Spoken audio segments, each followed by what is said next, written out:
Okay, welcome to our reading for the last week of ISO. And just to treat you with our reading this week, I've decided to read The Day the Crayons Quit because it's one of our favourite books. Now this week what we're doing is we're actually focusing on analysing a text. So we're looking at critiquing it, and we're looking at certain parts of what we're sort of looking at. So we're looking at things like the features of the text. Has it got humour? Has it got excitement? Is there a bit of mystery in it? Has the author created a problem for us? What other type of things have they created in there to possibly make it a bit enjoyable? Or what features detracted from it being a really good book? Okay. Then we're going to look at, okay, was it actually believable? Could this have happened in real life? Why couldn't it happen? Why could it happen? Okay. And then our last bit is we're actually analysing it ourselves. What is our personal opinion of the text? What do we think it's like? Do we like it? Do we not like it? Why do we like it? And why don't we like it? So this whole week is actually us analysing a text and going, okay, this is what the author did. I think it could be believable. And my personal opinion of the text is. Okay, and we'll look at that later once we finish reading the text. But obviously we all love this, so let's get on to The Day the Crayons Quit. Okay, so The Day the Crayons Quit by Drew DeWalt. Pictures by Oliver Jeffries. One day in class, Duncan went to take out his crayons and found a stack of letters with his name on them. Sorry. Hey Duncan, it's me, Red Crayon. We need to talk. You make me work harder than any of your other crayons. All year long I wear myself out colouring fire engines, apples, strawberries and everything else that's red. I even work on holidays. I have to colour all the Santas at Christmas and all the hearts on Valentine's Day. I need a rest. Your overworked friend, Red Crayon. Dear Duncan, alright, listen. I love that I'm your favourite crayon for grapes, dragons and wizards hats. But it makes me crazy that so much of my gorgeous colour goes outside the lines. If you don't start colouring inside the lines soon, I'm going to completely lose it. Your very neat friend, Purple Crayon. Dear Duncan, I'm tired of being called light brown or dark tan, because I am neither. I am beige, and I'm proud. I'm also tired of being second place to Mr. Brown Crayon. It's not fair that Brown gets all the bears, ponies and puppies, while the only thing I get are turkey dinners, if I'm lucky, and wheat. And let's be honest, when was the last time you saw a kid excited about colouring wheat? Your beige friend, Beige Crayon. Duncan, Grey Crayon here. You're killing me. I know you love elephants, and I know that elephants are grey. That's a lot of space to colour in all by myself. And don't even get me started on your rhinos, your hippos and your humpback whales. You know how tired I am after handling one of those things? Such big animals. Baby penguins are grey, you know. So are very tiny rocks, pebbles. How about that? How about one of those once in a while to give me a break? Your very tired friend, Grey Crayon. Dear Duncan, you colour with me, but why? Most of the time I'm the same colour as the page you are using me on. White. If I didn't have a black outline, you wouldn't even know I was there. Not even in the rainbow. I'm only used to colour snow or to fill in empty space between other things. And it leaves me feeling, well, empty. We need to talk. Your empty friend, White Crayon. Poor thing. Hi Duncan. I hate being used to draw the outline of things. Things that are coloured in by other colours. All of which think they're brighter than me. It's not fair. When you use me to draw a nice beach ball and then fill in the colours of the ball with all the other crayons, how about a black beach ball sometime? Is that too much to ask? Your friend, Black Crayon. Dear Duncan, as Green Crayon, I am writing for two reasons. One is to say that I like my work, loads of crocodiles, trees, dinosaurs and frogs. I have no problems and wish to congratulate you on a very successful colouring things green career so far. The second reason I write is for my friends Yellow Crayon and Orange Crayon, who are no longer speaking to each other.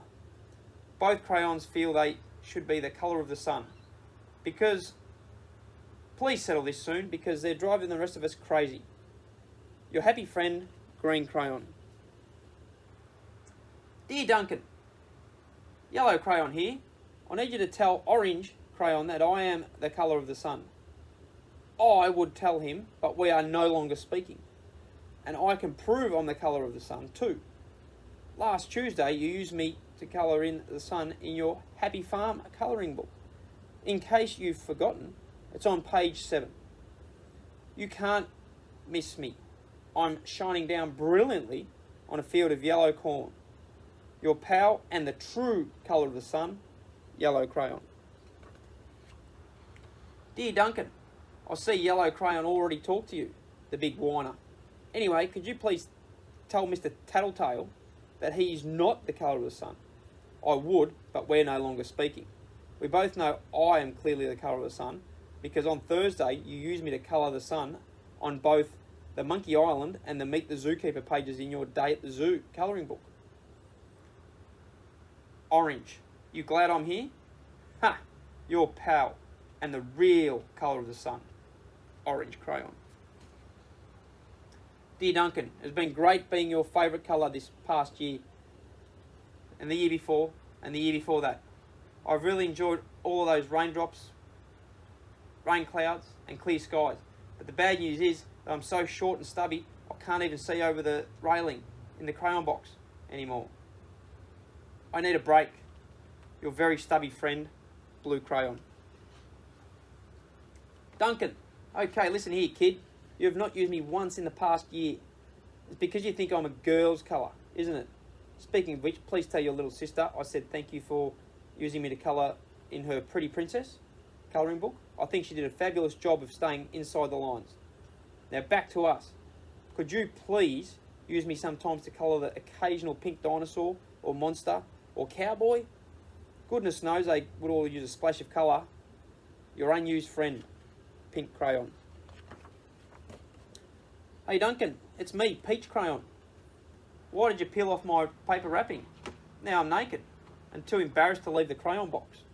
I don't even have any underwear. How would you like to go to school naked? I need some clothes. Help! Your naked friend, Peach Crayon. Well, poor Duncan just wanted to colour, and of course he wanted his crayons to be happy, and that gave him an idea. When Duncan showed his teacher his new picture, she gave him a good work sticker for colouring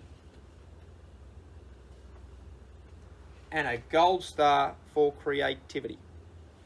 Alright, so there's one of our favourite books, the crayons. Now the work that we're doing is up there in front of us.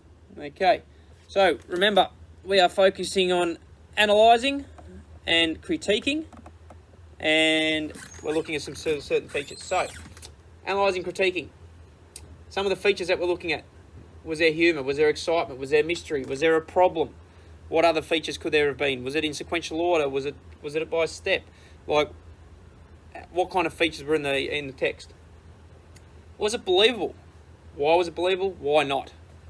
You've got to give me some explanations and some reasons on why it was believable and why it wasn't.